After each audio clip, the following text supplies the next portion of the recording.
I can assure you he is truly a very sick boy. I think you mean sick girl. Hello, fellow sick girlies, and welcome back to Sick Girl, the podcast. I am your host, Ashley Singleton, and welcome to season 2 of Sick Girl. I want to do a couple different things. So I'm going to be interviewing more people. The episode, we're going to start with a wellness check, how things have been going throughout the week, and then we're going to end every episode with a prescription or a takeaway. Wellness check. I took a break from recording episodes because I have been traveling a lot. I spent all of September in LA by myself, first time since getting sick that I had done a month solo. And then I went to Korea, and now I'm in Mexico for a month with my family. So just like really busy and truly so exhausted. So season 2, I'm back. In September, I spent a month in LA, and I really did it as a trial to see if I could do a month, that like amount of time alone, because ever since getting sick, I had to move home, and I, for a long time, could not take care of myself. I was passing out, having seizure-like symptoms, and it was just really bad. And so I finally got to a point where I thought, like, okay, I think I can take care of myself for X amount of time. I don't think mentally or physically I can do more than this, but I think I need to know that I can do some time alone. And I did, and it was great. It was so fun to be back in LA and to have some sort of normalcy and even just like a taste of my old life. That was really exciting. And I think like just having some independence felt really good, feeling like I had some choice in my life. Because I think when you get sick, sometimes for me, I had to stop working when I first got really sick. And so you're kind of in this place where you're like, well, I was independent before. Now am I not only financially independent, but I'm also not, I physically cannot function without someone's help. And you almost kind of revert back to this like childhood relying on people. And so I was really nervous and I was really scared, and I was really proud of myself that I did it.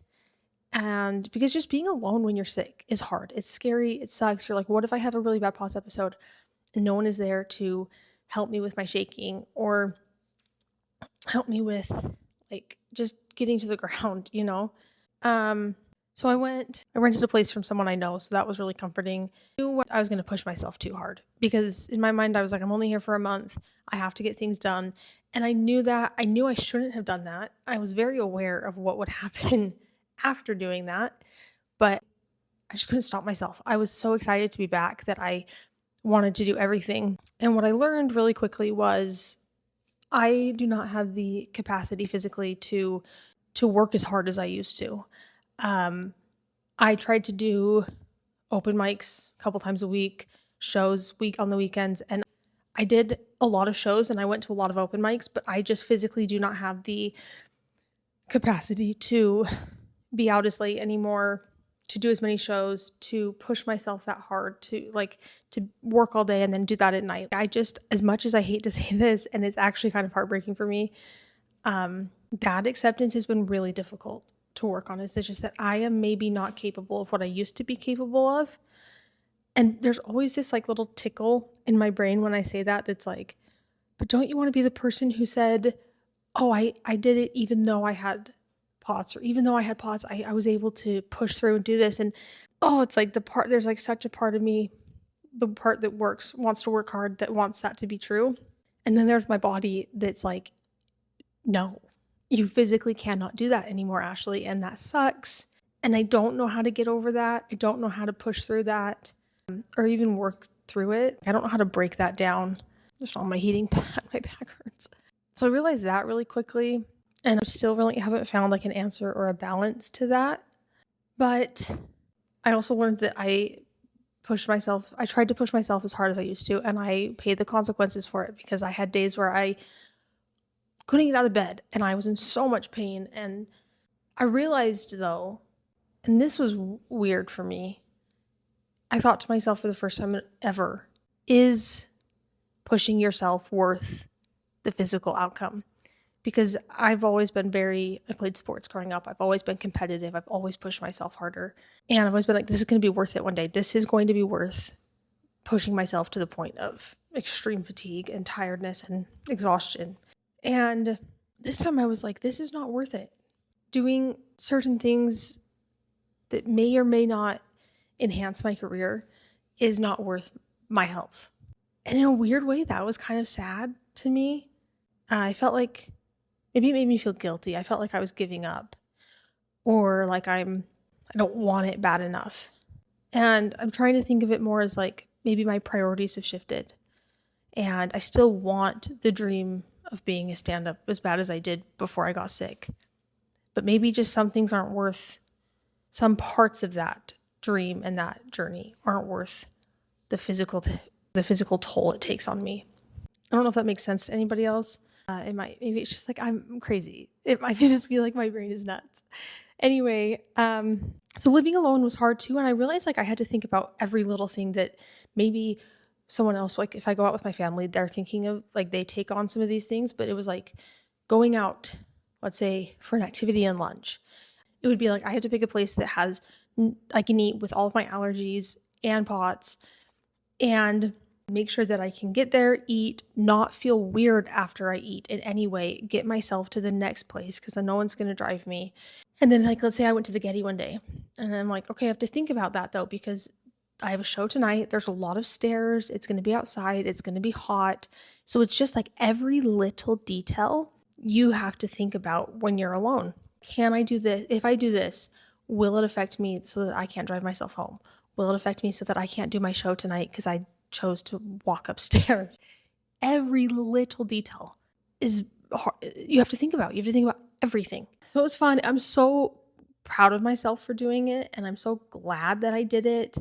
And it makes me feel more confident and independent, and more that I have something to work towards. It made me feel like there still is hope for me. The main thing I wanted to talk about today, though, was body positivity. Ever since I was a little kid, I've always been considered overweight by doctors, curvier, the bigger, the fat funny friend, the fat funny sister. Like my whole life, that's what I've done until about 2 years ago. And as a kid, I wanted to start a company called Respect the Curves, and that's actually originally what this page was called. It was called Respecting the Curves. And like I've had that domain owned since I was probably 8 or 9, because I always wanted a company that felt inclusive. Because even when people say that they're like size inclusive, what that means is like there's a section in the back of the store hidden behind a curtain that has a couple of your sizes. It doesn't actually mean that within the store are just every size. And so it always really bothered me when I thought I was going to go into fashion design. I really wanted to make a company that was fully inclusive, and the size not only like had the bigger sizes, but had them so that they fit well, or had them so that they still looked cute and functional and weren't these like weird paisley patterns that for some reason they think plus size people want to wear. So it's always been a really big passion of mine. I've always really wanted to feel body positive and to be it and to like actually believe in it. And over the years, there's obviously up and downs. There have been times when I've hated how I look and I've wanted to change, and I just felt embarrassed and ugly, and it's not positive all the time. And sometimes it sucked as a teenager being bigger than all my friends and having to go to a store and be like, I can't try anything on because I don't fit. So there are really hard things about it. And over time, my weight has ebbed and flowed. And when I got sick, about a year into getting sick, I was at my highest weight I'd ever been. I was 220.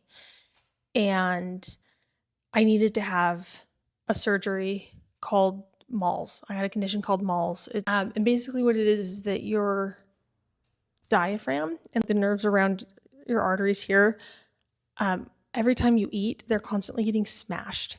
And so it's just like this area right here is like completely damaged. And what happens is it makes it really difficult to eat. I was throwing up all the time. Everything hurt to eat. I was so bloated. I looked pregnant, and it was like hard bloating. Like you could push on it. It was hard.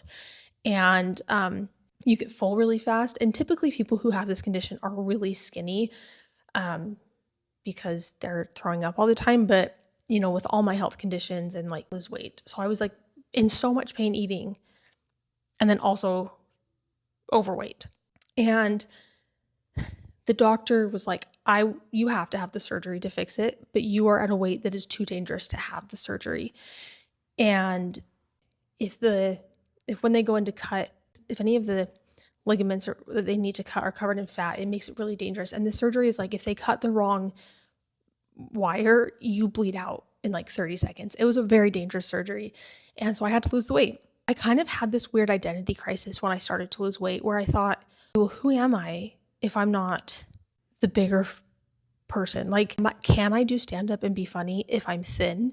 Do I lose half my jokes if I don't talking about my weight? It had just become so ingrained in me that like I needed to be a certain size, and that if I wanted to lose weight, I was no longer body positive. I had done diets my whole life. I think I could count carbs before I could do math. That's how I did math. I would be like, okay, if you have 15 carbs and you have 3 grams of fiber, how many carbs do you have left? The doctor, and they're like, we need to put you on a calorie deficient diet. So you have X amount a day, you have to stick to it, and you have to lose weight by this time. So from the day I went to the doctor, I was so strict with this diet. I was counting my calories. I was recording everything I ate. Lost about 30 pounds on my own. And what I started to kind of figure out throughout this process is that body positivity maybe doesn't mean what I originally thought it meant. Because I always thought it was like, you have to stay in your size and you have to love it, and that's what it is. But as I started to lose weight, oh no, I feel a little bit better. Now my joints don't hurt as bad. But throughout the whole time, I really tried to be like, but I like myself at this weight. And then I would lose 5 pounds and be like, and I still like myself at this weight. And that really helped get over this mental block of like, I have to be fat to be funny and to be myself. So I lose 30 pounds on my own. I have the surgery. It's successful. And then after the surgery, I still feel like I can't eat. The surgery helped what it was supposed to help. And I would do it again. It did leave me with some problems. Like I have PCOS, I have PODS, I'm insulin resistant. So like it's just a bunch of things against me. And I was kind of I had lost 30 pounds and I was like, I want to keep losing weight to get to a healthy weight because I was already on a roll and I needed to get my spinal cord stimulator battery moved. And they were like, be at the weight you want to be at when we move it so we don't have to do this again. Did 6 more months of low calorie, didn't lose a pound, did not lose a single pound. And so I go to my endocrinologist and I'm like, I don't know what's happening. I can't lose weight. They put me on Mounjaro because 1, it got me off my metformin, it got me off of my methimazole, and it helped me lose weight. And so over the past 2 years, I've been on a pretty low dose of it consistently because weirdly, it helps with my POTS symptoms and my inflammation and my reactive hypoglycemia. So for medical reasons, it's been great for me. Weight-wise, I've lost about 40 or 50 more pounds on it. And I'm at a healthy weight now. I think I thought for a long time, I'll be happy when I lose the weight. And then I really had to change that mind shift to, I'll be happy as I lose the weight. So now I weigh 150. And I've experienced a couple different things that I didn't realize when you lose weight. 1, people hate when you talk about weight. You've lost the weight, so now you can't talk about it. 2, the more weight I lost, the more insecure I became about how I looked. I started to notice like little flaws, or maybe I felt like because I lost weight, people were actually looking at me now, and that made me uncomfortable. And I'm really working on this because I'm a little bit like, I don't know how to actually feel like I'm being seen by people. And I've never really felt like pretty. So it's weird, and I'm trying to not feel super insecure about it. Body positivity to me means taking care of your body for what it specifically needs. That isn't a number on a scale. That isn't a size. It's whatever is healthy for you, for your body. I think it's weird when people lose the weight, people then all of a sudden think they're not body positive, or, oh, they're a sellout, they didn't like themselves. And especially around the topic of GLP-1s, I wish people understood that the people who are on them for weight, it's not like you're selling out. I spent my whole life with food anxiety and food. I wouldn't be hungry, but I was so bored or anxious or depressed that I ate. And my mind constantly was like, when's the next meal? Food. It was all about food. It was always like, why can like my sisters lose weight and I can't lose a pound? What is wrong with me? I'm doing everything right. I'm working out. I'm doing the diet and nothing. And then you realize, oh, I have something internally that is prohibiting it. And then also, when I take this shot, it helps with the food noise. And I think if you've never experienced that, it may seem like an easy way out to lose weight, but it is not easy for everyone in the world to lose weight or to maintain a weight or to stay healthy or to shut off that little buzzing in the back of your mind that's always like food, food, food. So for me, I am still on the shot. I'm not embarrassed to be on it. I changed the way I eat. I work out every day. Second point, people should realize how difficult it is to be on, because the first couple months I thought I was dying. And then you always have like some symptoms, but it's not easy. It's expensive. It's weird. In my stand-up, when I talk about weight now, people get mad at me.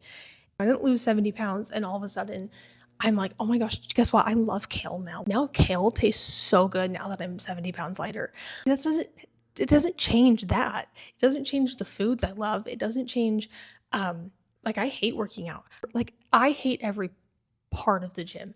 I hate the smell of it.